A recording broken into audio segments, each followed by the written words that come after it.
Nos encontramos con Franco Barbosa, quien es sociólogo, también docente de la Universidad Nacional de San Juan, Sergio González, trabajador social, también docente de nuestra institución, porque se viene un Congreso Nacional de Estudios Interdisciplinares sobre Diversidad Sexual, en el que se va a desarrollar en la provincia de Córdoba, pero la Universidad Nacional de San Juan, a través de un instituto de investigación de la Facultad de Ciencias Sociales, van a estar participando. La idea es hablar un poco de qué se trata, cuáles son los ejes y cómo se organizan para llegar a este congreso. ¿Cómo están? Bienvenidos, buen mediodía. Buen mediodía, ¿cómo estás? Bien. ¿Todo bien? Todo bien. Gracias por venir, primero. Y segundo, preguntarles en qué marco se dan estos congresos. Es el segundo congreso. Hemos hablado anteriormente de otro que se ha estado desarrollando. Bueno, ¿cómo se están preparando y de qué se trata? Bueno, el congreso se va a realizar en Córdoba en junio, del 24 al 26 de junio en Córdoba, y es el segundo congreso de estudios interdisciplinarios en sexualidades y diversidades sexogenéricas. Y un poco la idea del congreso era poder aglutinar y poder hacer un encuentro de investigadores, investigadoras que estuviesen trabajando en cuestiones relacionadas a diversidades. Básicamente, el primer encuentro se hizo en la Universidad de San Martín hace 2 años, en el año 2024. Bueno, y ahora se viene este segundo encuentro en Córdoba. La idea también de venir acá era difundir el Congreso y poder hacer que San Juan tenga una importante presencia en el Congreso. Con Sergio estuvimos hace 2 años y otras personas también de San Juan, y bueno, la idea es poder volver y con más gente aún. ¿Cuáles son las principales problemáticas o temáticas también que se abordan en estos congresos?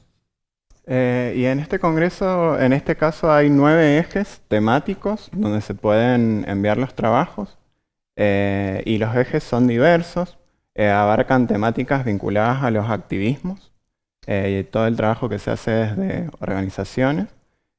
También hay un eje dedicado a la cuestión del trabajo, cómo nos insertamos en los ámbitos laborales y qué problemáticas encontramos ahí en esos procesos.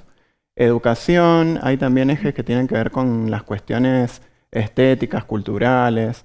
Los afectos también es otro de los ejes que está ahí inserto. Y se está trabajando también en cuestiones de memoria, de archivo, que bueno, sirven para recuperar todas las experiencias que han existido dentro de la diversidad sexual a lo largo del tiempo. Bien, ¿cuál creen que es la importancia de realizar este tipo de congresos en donde se hablan de esta temática sobre diversidad sexual, sobre género, sobre todo en estos contextos que vivimos en Argentina? Bueno, la importancia es poder generar espacios de encuentro, sobre todo en un contexto tan difícil. Ya el primer congreso fue bastante complejo de organizar, porque ya estábamos, digamos, como en esta situación de avance de la derecha en contra, digamos, de la conquista de derechos para la comunidad LGBTIQ+. Y creo que, bueno, pensamos que generar este tipo de encuentros hace al menos una contención también para quienes nos dedicamos a investigar y hacer activismo en esto, digamos. Nosotros no tenemos muy separado, digamos, nuestras tareas de investigación en estas temáticas con nuestro activismo y con el pedido, digamos, constante de la amplitud de derechos para la comunidad. Entonces, creo que este tipo de encuentros hacen que haya espacios de contención, que quizás espacios de los que el Estado se ha ido retirando, y que sí pueden generar, bueno, nuevas ideas y nuevas formas de activar ahí.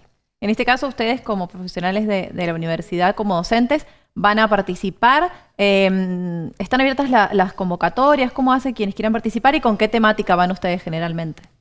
Sí, nosotros, bueno, además de trabajar en el ámbito de la docencia, ambos somos becarios de CONICET, así que nos dedicamos fuertemente a lo que es la cuestión de la investigación. En mi caso trabajo políticas de visibilidad de las disidencias, así que bueno, seguramente lo que presenta en el trabajo va a estar vinculado a eso. Está abierta la convocatoria para enviar resúmenes al Congreso. De hecho, se ha extendido el plazo hasta el 13 de abril. Inclusive tienen tiempo para enviar los resúmenes. Y lo que se presenta es un resumen que no debe superar las 500 palabras. Y posteriormente lo que se hace es la aprobación del resumen para participar. Bien. Hablando más de la temática y de los contextos actuales que tenemos en relación, bueno, a la falta de políticas públicas, a la falta de acompañamiento del Estado para las diversidades, para género, como para muchas otras Sí. áreas, ¿no? ¿Cuáles creen que son los desafíos que tienen desde la comunidad? Bueno, yo creo, o sea, hoy en día tenemos muchos desafíos. De hecho, ha habido una retirada de parte, sobre todo del gobierno nacional, en cuestiones vinculadas a la diversidad sexual, empezando por el cierre del Ministerio de Mujeres, Género y Diversidades que existió durante la gestión anterior. Pero más allá de eso, porque bueno, también existieron muchas polémicas en torno al ministerio, hay políticas concretas que tienen que ver con el acceso al trabajo, con el acceso a la salud, lo que tiene que ver con la medicación para pacientes con VIH, con la prevención en salud. Por ejemplo, la compra de preservativos, que es algo básico y que antes existía por parte del gobierno nacional. Eso ha tenido grandes dilaciones o interrupciones, igual que la medicación en algunos casos.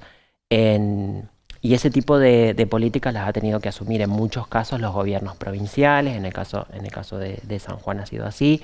Y entonces eso genera un retroceso en cuestiones que tienen que ver con condiciones básicas de vida de la población LGBTIQ+, pero también con el resto de la población. Digo, no solamente, o sea, desde la comunidad somos quienes siempre estamos luchando por ese tipo de políticas, pero el reparto de preservativos no es algo que tenga que ver exclusivamente con nuestra comunidad, sino con toda la población en general. Y de hecho existen problemáticas, por ejemplo, vinculadas a la salud, que están afectando a toda la población y que tienen que ver con el retiro del Estado de ciertas obligaciones que había asumido en su momento. ¿En algún momento hubo realmente y efectivamente, ustedes como integrantes de la comunidad, un avance en políticas públicas, en derechos y demás? Siempre, como vos le decís recién, siempre como se hace un poco más cuesta arriba, ¿no? Sí, ¿no? Sí. Sí, la verdad que, a ver, es como complejo. Nosotros miramos ambas caras, digamos. Sí, sí, sí. Porque que exista una política pública no garantiza, digamos, el alcance universal ni que se cumpla todo como existe en la norma, digamos. Incluso en otros contextos han seguido existiendo problemáticas como la accesibilidad a algunos tratamientos, etcétera, o por ahí se da una cuestión de burocratización que hace que se extiendan mucho los tiempos, la gente tiene que esperar mucho, o bien lo que puede suceder es esto de la discontinuidad, ¿no? Porque, por ejemplo, si existe una política orientada al trabajo que un gobierno más o menos puede llegar a aceitar los mecanismos para hacerla efectiva y de repente llega un gobierno y desarticula todo lo que existía, entonces es como un volver a empezar, digamos. Entonces, en ese sentido, yo creo que es muy importante también esto de poder visibilizar que esas problemáticas existen, que afectan a las personas específicas.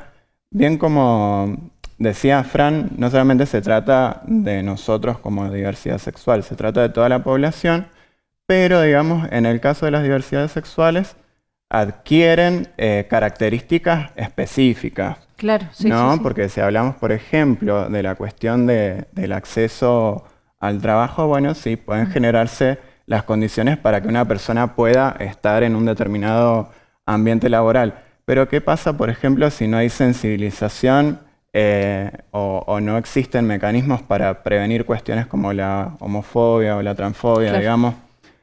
Sí, podemos estar en algunos espacios, pero ¿en qué condiciones?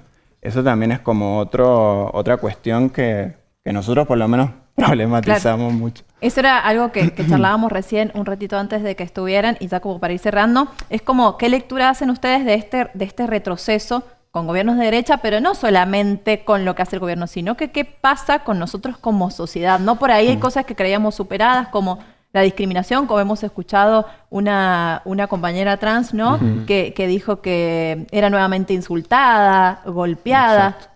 Creíamos que era algo que estaba superado, pero no. Digo, en un gobierno que incita por ahí a la violencia, a la homofobia, a la transfobia, pero la sociedad también toma ese mensaje y lo hace propio.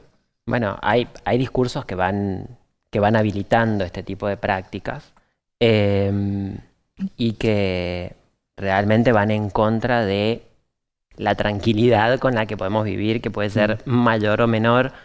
Y es cierto que hay un mayor temor a salir a la calle, o sea, y eso es verdad. Sí hay mayores situaciones en las que sufrís algún tipo de acoso verbal en la calle más que antes. Me parece que hay algo que se está dando en la sociedad. Obviamente que no es toda la sociedad y creo que hay muchos sectores en donde ese avance sí se nota, sí se percibe. Lo que sucede también es que cuando el Estado manifiesta una política fuerte de una sanción social a la discriminación, bueno, quien estaba más dispuesto a discriminar se ve como avalado, amparado. Claro. ¿No? Ahora se ven avalados a decir esa posición, a exponerla o a tomar acción en eso. Claro. Y ahí es donde, bueno, entramos como en un problema grave porque es cierto que están sucediendo mayores hechos de violencia de algún tipo. Y eso la verdad es que nunca está bueno.